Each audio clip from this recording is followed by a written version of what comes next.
Pokemon Scarlet and Violet are right around the corner, and by that I mean they are literally tomorrow for the people that are not in Australia. So I thought it would be a nice idea to break down the top 5 things that you should know before starting your adventure in Paldea. But I am not alone. I have a special guest with me, and his name is Leaf Green Gaming. Say hello, Leaf. Hey, what's going on? So yes, Leaf's joining me for this little breakdown. Go ahead and drop a sub on his channel. Go watch some of his top 10s and top 5s and all the other stuff. We've done a few things now at this point in time, so yeah, I'm sure he would appreciate it. I would appreciate it. Also, don't forget to like the video. Let us know if you're excited for Scarlet and Violet, and the answer should be yes, because I don't know why else you would really watch this, but you know.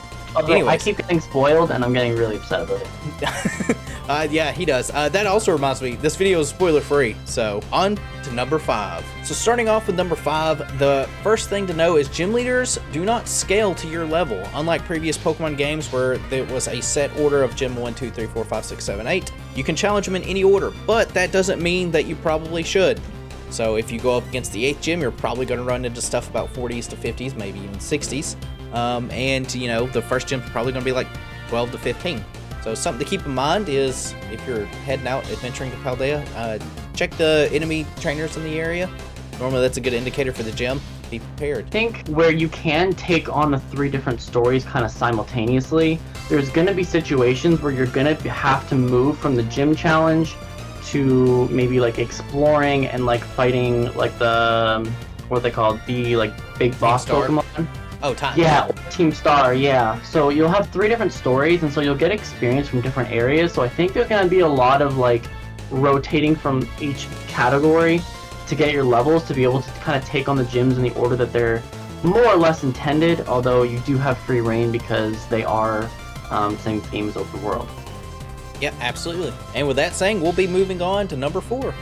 Alright, so at number 4, we have AI interactions. Now, this is kind of a 2-parter. So, part number 1 is that the Pokemon that you can send out, they can go and fight wild battles on their own, and they can collect items for you, just like in Pokemon Legends Arceus. The other part of the AI interactions is that you no longer have forced trainer battles in the routes. You now need to go up and click A to actually interact with them and have them battle you. So this gives a lot more free reign. It gives you a lot more ability to do your game at your own pace. You know, I know this is something that people have been talking about in Pokemon forever, the ability to skip all of the trainer battles.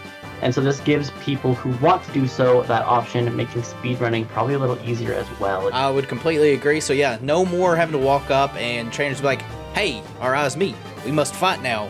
And if you lose, give me your money. And you won't lose because Pokemon's not very hard. So yeah, with that being said, we are moving on to number 3.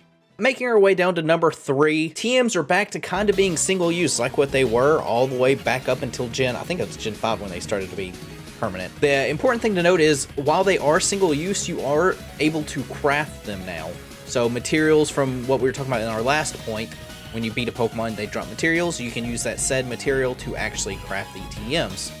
You will need a thing called leak points, and it's not 100% sure what it actually comes from. I would imagine it's probably just from, you know, gym battles and just doing normal adventures. So, but yeah, we're back to the old school style of TMs.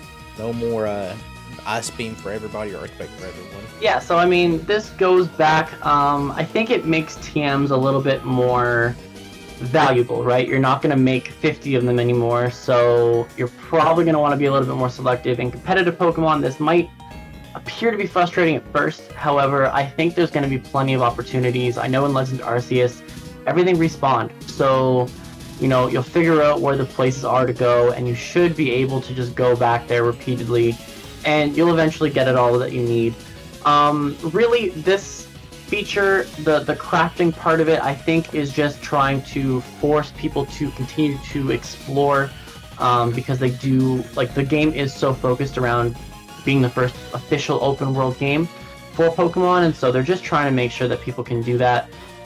It does seem a little tedious, I understand, but you know, I don't think it will be as big of a deal as some people maybe initially thought it would be. And with that being said, we're moving on to number 2. So coming in at number 2, we have the 3 story paths that you can take in this journey.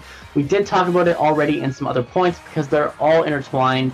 Being open world, everything like this is going to be intertwined, but we mentioned it before. Victory Road is your gym leader challenge, your Elite 4 challenge, and we already mentioned it before with the gym leader point, but there is no level scaling.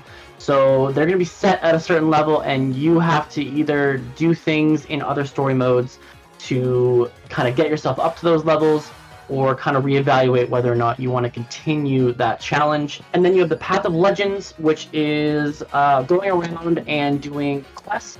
This is very, very similar to back in Legends Arceus, where you have the giant Pokemon that were in the wild, and you had like a research task about it. It's going to be very, very similar. It was very popular for a lot of people to do in Legends Arceus, and so it has returned with new Paldean forms and Pokemon. And then your last one is Starfall Street, and this is your path of defeating the evil teams in the game. I believe that this is also like a B-tier gym challenge, basically. From what I remember, Starfall Street, the evil teams are using the types of gyms that weren't seen in the Victory Road section. So these are going to be secondary gyms and kind of defeating the evil team for like Team Rocket or anything like that. So hopping around between all 3 is going to give you the best experience, but you are free to do as you wish. And if you want to challenge all of one section at once, be my guest. It's free to kind of do it your own way. You can mix and match this time around, or you can do all in one path. It's really up to you to decide. It's going to be one of the biggest changes this series has actually ever seen. And with that, we are moving on to number 1. And wrapping up with number 1, we've got alternate forms. So these are your things like version exclusives, the altered forms that we've seen in the game. Pokemon has never been afraid to put some monsters behind one game and then put the other half in another game. It's been like that every game. This game, however, has a little bit of different things. So, of course, you have your version exclusives like you normally do. So your Larvitar line, your Stonjourner, Corridon, and Armor Rouge so far are confirmed for Pokemon Scarlet. Your exclusive to Violet, though, is going to be the Bagon line, Askew, Miraidon, and Ceruledge. Right now, that's all that's been confirmed. Obviously, the list will grow, so we'll just kind of keep an eye out on that. But the other really important thing that they showed off in the last trailer, for a hint of it, was 2 new Pokemon, or 2 forms of Pokemon, and specifically forms of Donphan. So in Pokemon Scarlet, you're going to get the Great Tusk, and it is a monster described on how savage it is. Attacks an expedition with its large body and tusk. And in Pokemon Violet, you're going to get the Iron Treads Pokemon, which is just a machine-looking Violet. And the big thing here is it seems like, just judging from Miraidon and Iron Treads, they have more of a futuristic, robotic-looking face. And the Corridon and Great Tusk are going to be more of your primal, ancient dinosaur monster-looking type creature. Yeah, no, I mean, like, that's pretty well the gist of it. For me personally, just a little side note of it, I think this Pokemon Violet version, it kind of gives you that, like, Horizon Zero Dawn kind of feel, which I don't know how many people know that game, but just seeing all, like, different creatures, like, turn into, like, machines, and then be, like, roaming around in the wild, like, kind of gives you that vibe, but, honestly, like, the version exclusives are always super cool in every game. You know, we have Palladian Wooper that we're going to see what that turns into. So there's a bunch of different regional variants as well. There's going to be a bunch of different ones that we're going to see that haven't been announced. Obviously, we are trying to stay spoiler-free for the most part, as we mentioned before. So we don't know all of them. But, yeah, that is just some of the alternate forms. But be on the lookout because there are going to be plenty more. Yeah, absolutely. Absolutely. All right, so those are 5 things you should know before starting your adventure in Paldea in the Pokemon Scarlet and Violet region. Hopefully, you learned something, you're a little more prepared to go out into the vast wilderness with it. There is a lot of stuff we didn't talk about as well, such as like how big the actual game's going to be, some other random things in there. But as always, make sure to like the video. Let us know again if you guys are ready for Pokemon Scarlet and Violet. Don't forget to subscribe to both my channel and Leaf's channel. His will be in the description down below. Yeah, so in the comment section down below, let us know who you want to choose as your starter Pokemon in the region. That's so much better. I think I am choosing Sprigatito. Sprigatito? yeah, I think that's my choice, but we'll see how it goes. So with that, thanks for having me on the channel. Thanks for having me on the video. You know, it was always super fun, Gilko, and sure we'll do it again. So Yeah, absolutely. Stay on the lookout. Actually, I'll give everybody a little sneak peek here. There is something in the works. breaking the fourth wall. Breaking the fourth wall. There is something in the works. So stay on the lookout. But until next time, we'll catch you guys later. Bye-bye. Bye.